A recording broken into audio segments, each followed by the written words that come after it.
Now we are going to discuss meaning of Cold War and causes of Cold War. You see, Cold War. The term Cold War was first used by an American diplomat, Bernard Baruch. Later, this term was popularized by the American columnist Walter Lippmann. Question may come in your exam that who used the term Cold War first time in this world?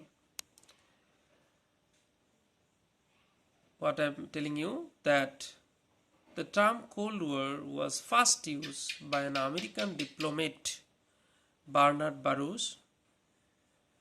Later, this term was popularized by the American columnist Walter Lippmann. Question may come, who used the term Cold War first time?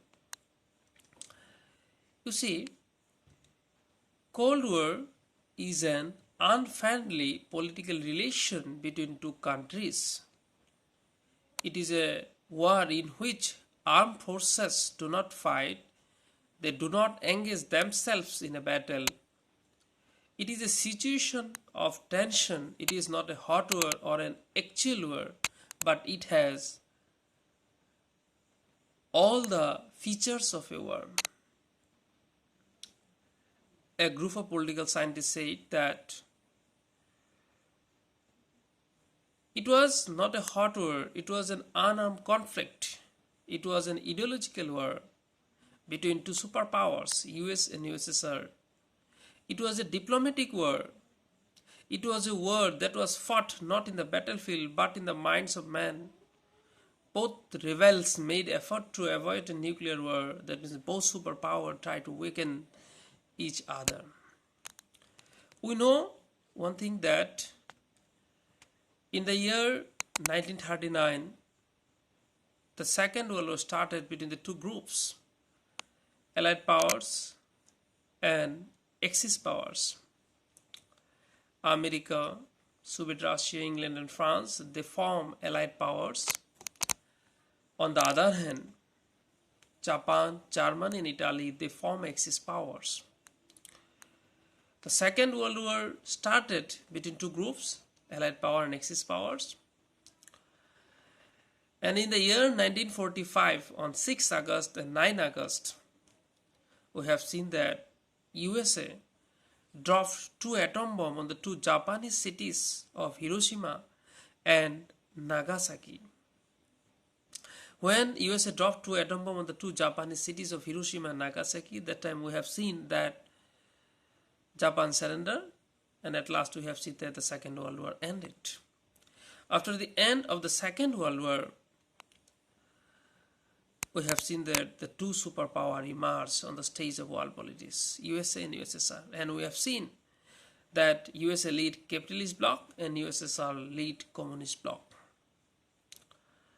After the end of the Second World War, we have seen that whole world realized that war cannot give peace and development. And whole world realized that we need peace, development, justice. We don't want any kind of war. That means after the end of the Second World War, that means in the year 1945, Cold War started in international level. The Cold War ended.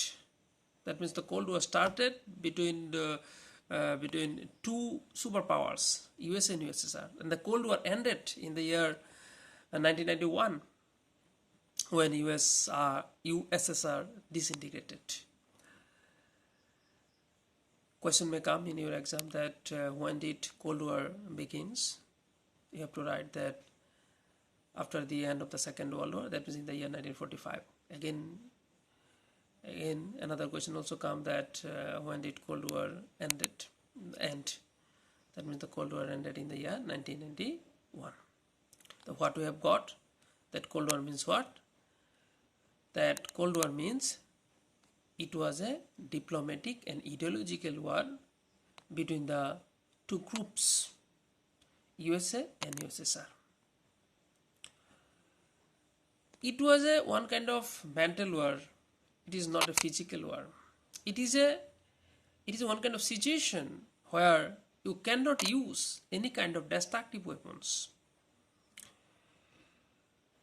If any kind of problem arises between two countries,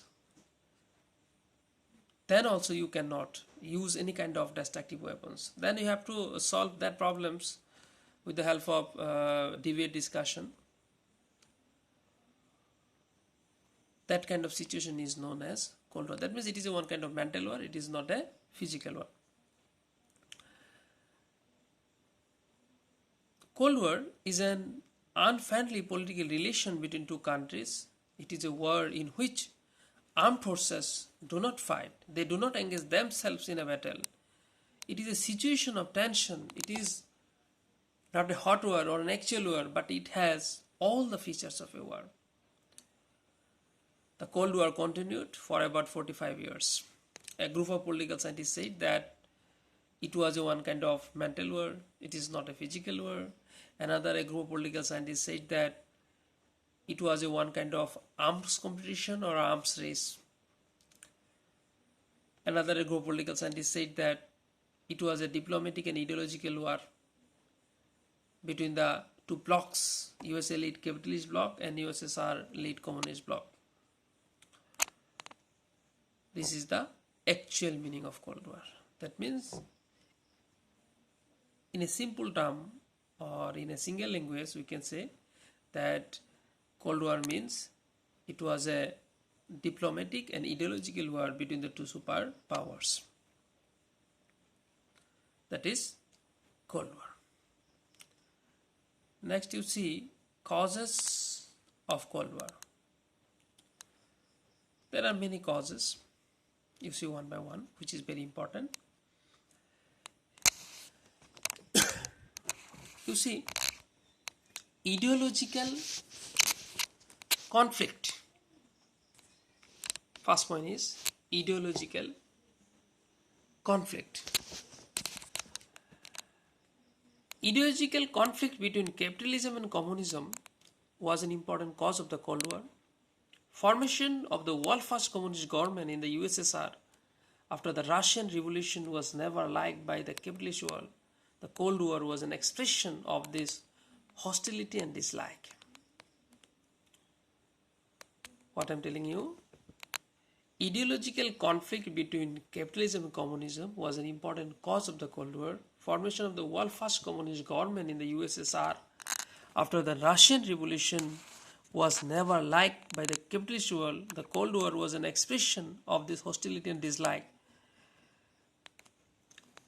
Next you see, that means after the end of the Second World War, already I have told you this thing, that after the end of the Second World War, we have seen that in international level, two superpower emerged as well as two blocks also. That means USA lead capitalist bloc and USSR lead communist bloc. That is the difference. That is the ideological difference. Because USA want to establish capitalist bloc, and on the other hand, USSR also wanted communist bloc to establish communist bloc. That is ideological difference. Next, you see mutual suspicions. Although the USSR and Western countries were allies during the course of the Cold War, during the course of the World War II, that means although the USSR and Western countries were allies during the course of the World War II, they could never really become friends. A sense of insecurity and feeling of mutual suspicion continued throughout the war that caused much tension and hostility between them. Next point, you see the Truman Doctrine.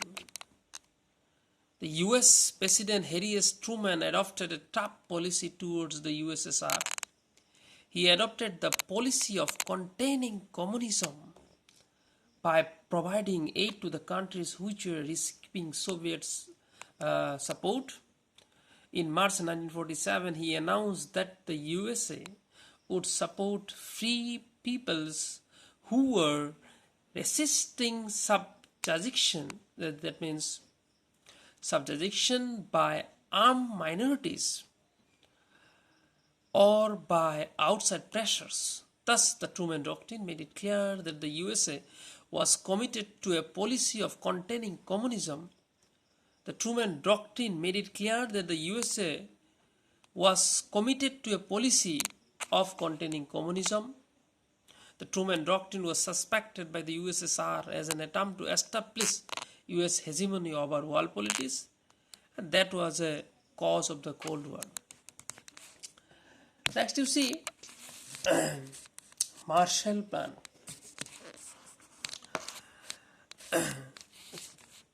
You see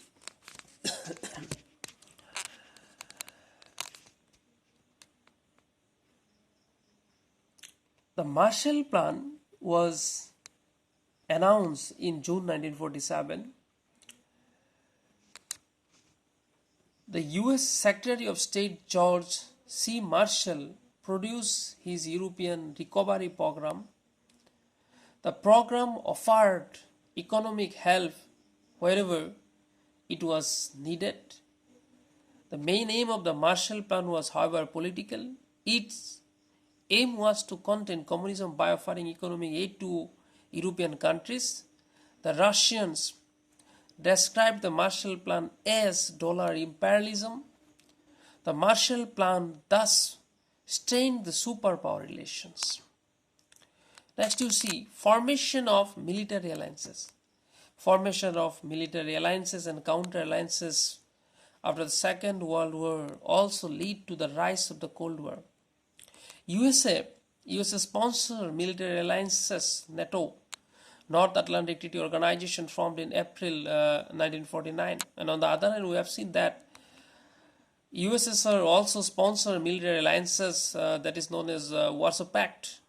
Its principal function was to oppose NATO's forces in Europe. Next, you see Churchill's Fulton speech.